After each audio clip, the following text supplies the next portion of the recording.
Alright, so I'm welcoming a new member to the food forest area here.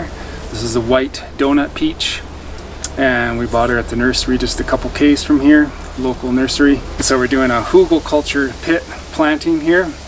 We're just gonna dig out between these box gardens here that I already have in place and drop a bunch of rotten poplar, kind of a lasagna layering in here. I've got a bunch of straw and maybe some grass clippings.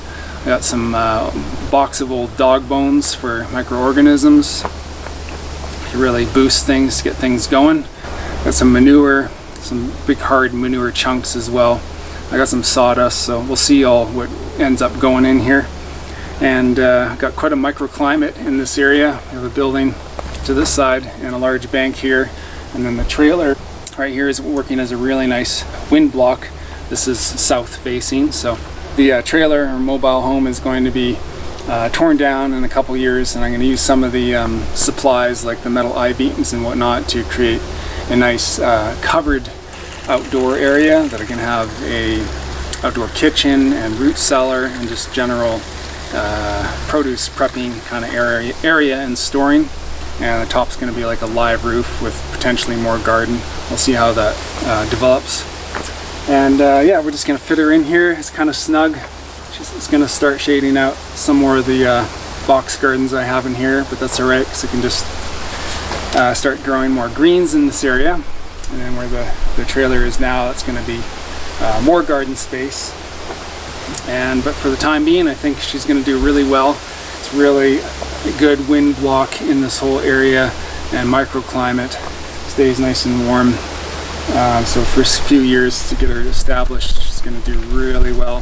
So this is the kind of probably the last tree for this real snug kind of food forest area right in here. I'm going to start by raking out all these wood chips, piling them.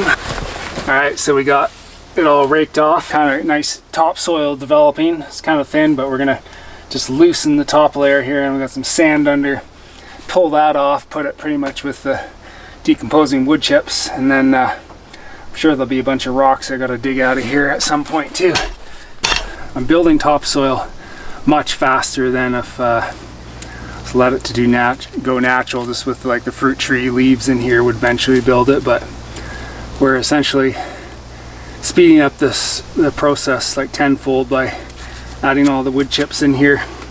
Keeps the ground nice and moist so all the worms enjoy it. That cardboard initially there too, the worms love that. Here's a good side profile of the soil I've been growing for the last 3 years. I spread about 6 inches of wood chips. We're left with about 4, I would say, of pretty decent topsoil.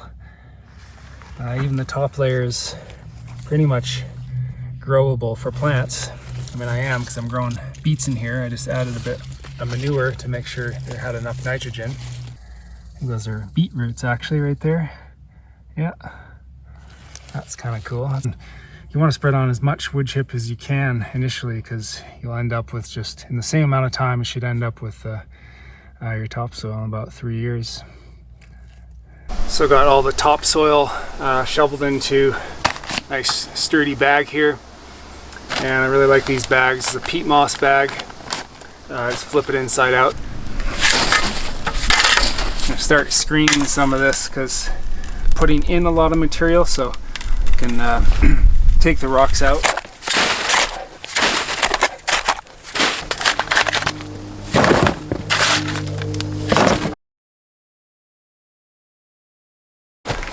See if I can get through here.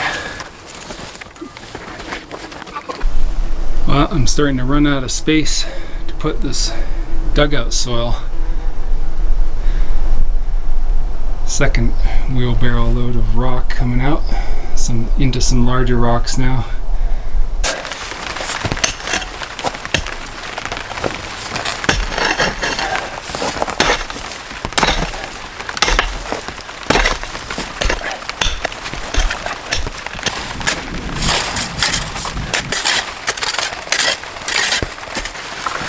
Actually down to some clay-like soil with a lot less rock in it, so that's unusual. Actually, I haven't hit a lot of that, so I'm thinking I might not dig it too much deeper, since it's a nice kind of just a light brown clay, a lot of pockets of it. I'm thinking the roots will like that for minerals, so I'm not sure if I even should dig it any deeper. I think that's probably pretty nice. I got it about close to 2 feet now.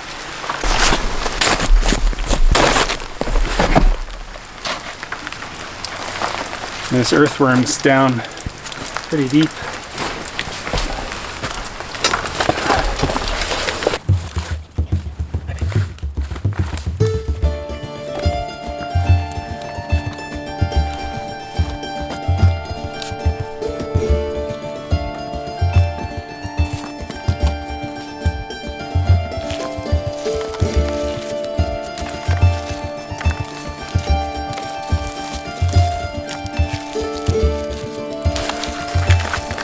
That's cedar, but it's quite rotten, so I think I might put that in there as well. This was a burn pile 2 years ago, 3 years ago. Stuff like that will be good in there with the charcoal on there. Just rotten stuff. Oh, this actually. Might grab some of this stuff in some buckets.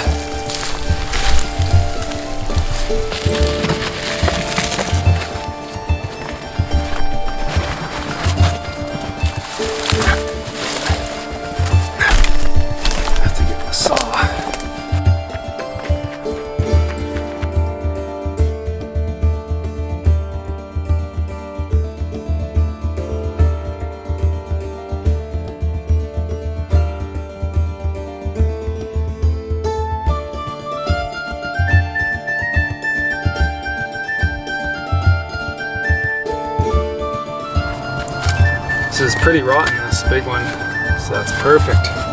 It won't suck up as much nitrogen then. It's already well on its way.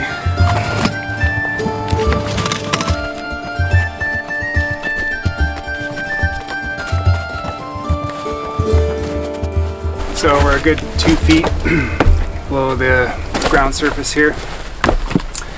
Now we're gonna just kind of dig a couple trenches, put the wood in, kind of shift this dirt over, since I ran out of space to put this dirt because it's so tight in here with all the garden, everything growing right now. I don't want to disturb too much, so I'm just gonna put in a trench here and then push the dirt over there, put another line of logs in, just kind of shift the dirt over. Then we're gonna build it up to a foot maybe above the natural grade here, so we're getting close to 3 feet.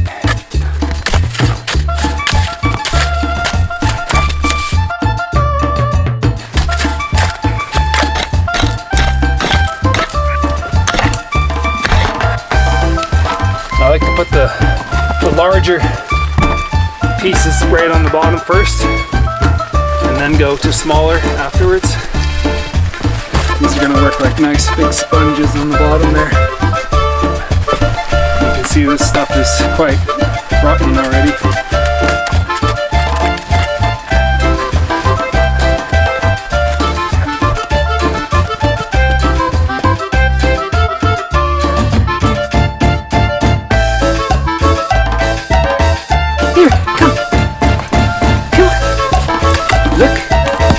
Sticks down here, babe. Hey.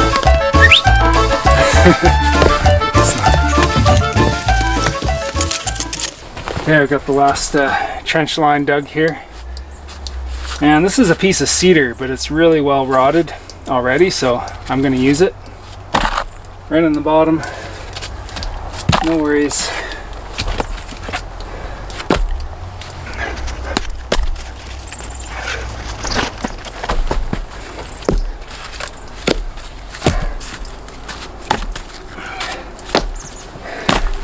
You do want to, when you're selecting wood, look for stuff that you do kind of want to check it for ants. I don't like putting too many ants in there. You don't really want ants nesting in here, and that's another good reason why you really want to make sure that the soil is compact around them. Soak it down. I'm going to soak this first layer down now, and then we're going to add some more greens or some straw and a few things to add as a really good faster decomposing layer in between the two layers of logs, so it'll help them rot much quicker. We get this soaking down and filling in all the crevices.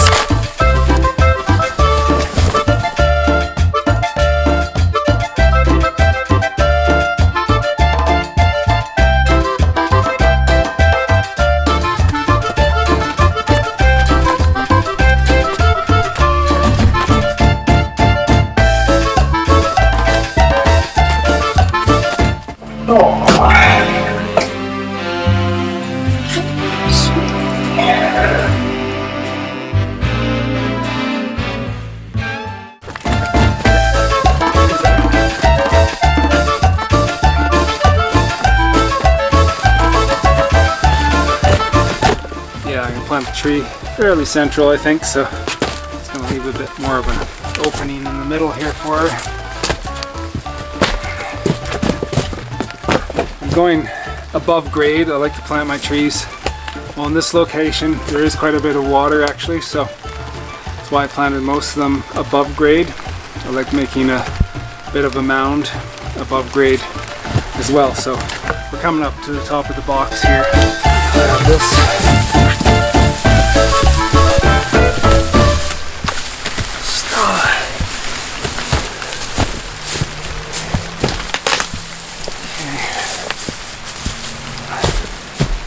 Do have some sawdust. Contemplating putting some of that in. Yeah, let's put a little bit of that in too.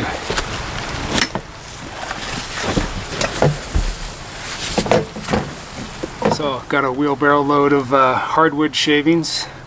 This is red oak planer shavings and sawdust from a project that I did for my neighbor. I made a really nice kitchen countertop with the sink set into a big slab of oak and also an island.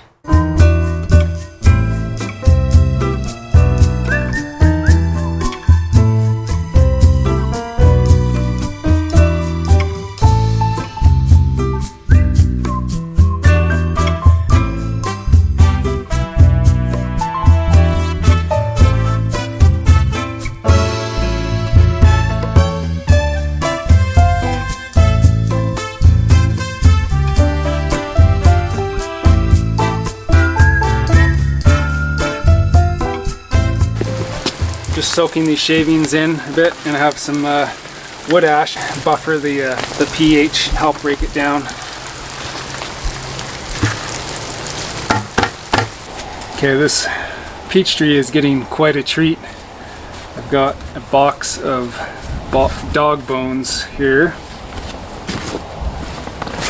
Whole box. We're gonna nestle them in here.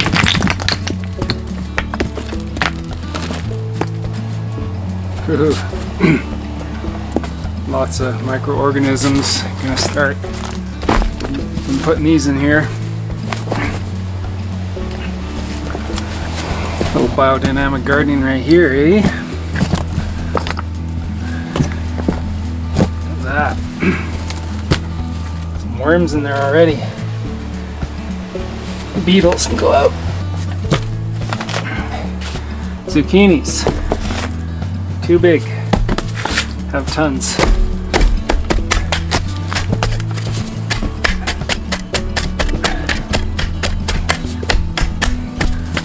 I'm gonna put a lot of this stuff around the edges of where I'm planting the tree. It's getting a little bit close to the top. I prefer if the raw compost was a little bit deeper, but I think it'll be okay. I'll just put it around the edge. Bones can be wherever.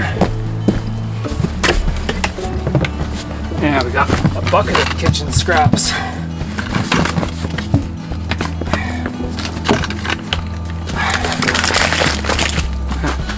Right, I was gonna put it around the edge.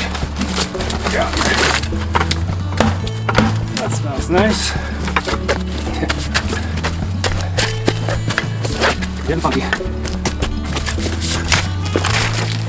Now we definitely want some nice heavy dirt back in on top of this. So I sifted most of the dirt. And I got a couple bags that were less rocky that I just put directly, but got our like topsoil bags, our sifted bags, and then 2 bags I think that are unsifted, but they had less rock in it. It's pretty wet already, a lot of the materials. So I'll put a little water, but if it was drier, I would soak it down longer. Each layer kind of put in, or every 2 layers. We're gonna do some peat moss and start mixing the main soil area for the actual planting. I'm gonna use peat moss, some of the sifted soil, and some of the better topsoil that has the broken down wood chips in there. And we're going to add some amendments and a whole bunch of manure as well.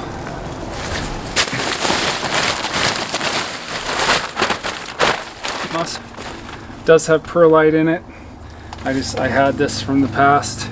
Still have a bunch of bags of this stuff, so I'll use it. I don't particularly like the perlite, but it breaks down after a while. Kind of dissipates after a while. And mixed in with this heavier soil, it actually works out really well for conditioning the soil on the property. I know it's not super sustainable, but this is essentially reusing. So I'm adding some more peat moss. This stuff has coir in it, or coconut husk. So I'm just doing a few layers of this, trying to condition my native sandy compact soil, and then I'm going to mix it together after I keep layering a bunch of layers. I'm going to add this topsoil now, the stuff that was created with the wood chips.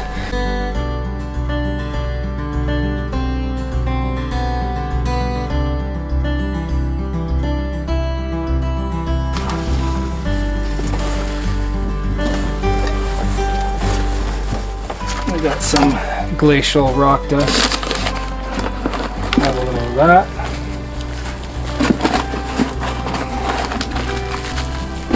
It's fun to try to add as many things as you can.